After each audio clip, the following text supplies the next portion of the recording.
आनंद धाम की ओर धर्म प्रसंग में स्वामी शिवानंद जी महाराज। अध्याय 62 बेलूर मठ 8 दिसंबर 1929। पृष्ठ संख्या 191। एक सन्यासी महापुरुष महाराज से पूछते हैं, महाराज, अवतार पुरुषों का पूर्ण ज्ञान क्या बराबर बना रहता है? महापुरुष महाराज कहते, हाँ, इसमें संदेह क्या। श्री कृष्ण का जीवन ही देखो ना। जन्म से ही उन्हें यह ज्ञान था कि वे भगवान हैं और इसका उन्होंने परिचय भी दिया है। यह अवश्य सही है कि सभी अवतारों में इन सब भावों की अभिव्यक्ति एक रूप से नहीं होती, किंतु उन्हें उसका यानी अपना अवतारत्व का ज्ञान पूर्ण रूप से रहता है। जगत का आध्यात्मिक कल्याण करने के लिए ही तो भगवान की आध्यात्मिक शक्ति का आविर्भाव होता है। उनके समस्त कार्यकलाप दयापूर्ण होते हैं। अवतार अन्य साधारण जीवों के समान कर्मफल के वशीभूत होकर तो जन्म ग्रहण नहीं करते। फिर उनमें अज्ञान हो कहाँ से? पूर्ण ब्रह्म सनातन मायाधीश माया का आश्रय लेकर जगत में अवतीर्ण होते हैं और योग्य प्रयोजन सिद्ध कर पुनः अपने स्वरूप में लीन हो जाते हैं। उन लोगों का साधन भजन कठोर तपस्या आदि सब लोक शिक्षा के लिए, जगत के सामने आदर्श दिखलाने के लिए होता है। वे तो ईश्वर हैं, पूर्ण हैं, उनमें फिर अपूर्णता कैसी? गीता में भगवान ने कहा है, ना मे पार्थास्ति कर्तव्यम त्रिषु लोकेषु किंचन नानवाप्तम वाप्तव्यम वर्त एव च कर्मणि।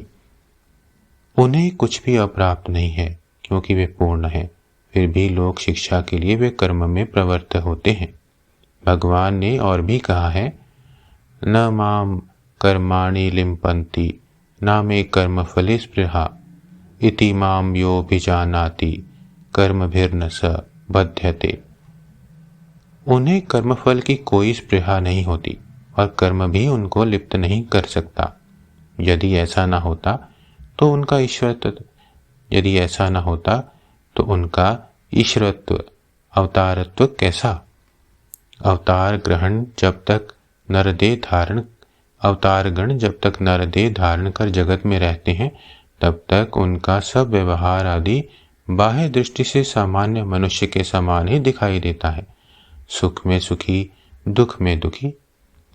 यह सब देखने से ऐसा प्रतीत होता है मानो उनमें पूर्ण ज्ञान सब समय नहीं रहता, किंतु यथार्थ में ऐसा नहीं है। विशेषकर ठाकुर के जीवन में देखा जाता है कि ऐश्वर्य का विकास उनमें बिल्कुल नहीं था। मानवीय भाव उनके जीवन में अधिक व्यक्त था। इस बार शुद्ध सत्व भाव का अवतार था। इसलिए तो उन्होंने कहा था, यह मानो राजा छद्म वेश में नगर घूमने निकला है। ठाकुर का यह भाव समझना अत्यंत कठिन है। देखो ना, केशव बाबू के देह त्याग के बाद ठाकुर बहुत रोने लगे और कहने लगे, केशव ने देह त्याग किया है, मुझे ऐसा लगता है मानो मेरा एक अंग टूट गया। अब कलकत्ता जाने पर किसके साथ बातें करूंगा इत्यादि। जैसे मनुष्य आत्मीय स्वजन के वियोग में शोक करता है, रोता है, ठीक उसी प्रकार उन्होंने भी किया था। यही तो उनकी लीला है। इसकी धारणा करना बहुत कठिन बात है। अध्यात्म रामायण में इस संबंध में बड़ी सुंदर बात है। ज्ञान भक्ति का कैसा सुंदर सामंजस्य उसमें पाया जाता है। रामचंद्र स्वयं परब्रह्म थे, त्रिकालज्ञ थे। रावण के साथ साथ समस्त राक्षस कुल का ध्वंस कर फिर से धर्म को प्रतिष्ठित करने के लिए उन्होंने नरदेह धारण की थी। रावण सीता का हरण करेगा, यह भी वे जानते थे। अध्यात्म रामायण में ही है कि रावण जब भिक्षुक वेश धारण कर सीता को हरने के लिए आया तो उससे पहले भी रामचंद्र ने सीता से कह दिया था, हे जानकी, रावण भिक्षुक के वेश में तुम्हें हरने के लिए आएगा। तुम अपनी छाया मूर्ति कुटी में रखकर अग्नि में प्रवेश कर जाओ और उसी में अदृश्य रूप से 1 वर्ष तक रहो। रावण वध के बाद फिर मेरे साथ मिलन होगा। ऐसा कहकर उन्होंने सीता को अग्नि में प्रविष्ट कराया और फिर सीता हरण के बाद उन्होंने कैसा शोक दिखलाया। आहार और निद्रा का त्याग कर दिन रात रो रहे हैं, सीता की खोज में भटकते फिर रहे हैं। वृक्ष लता पशु पक्षी सबसे विलाप करते हुए सीता के बारे में पूछ रहे हैं। शोक से हाय हाय करते हुए वन और जंगल के कोने कोने में सीता को खोजते फिर रहे हैं।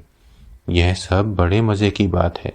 वे सहज ही अपने को प्रकट करना नहीं चाहते थे।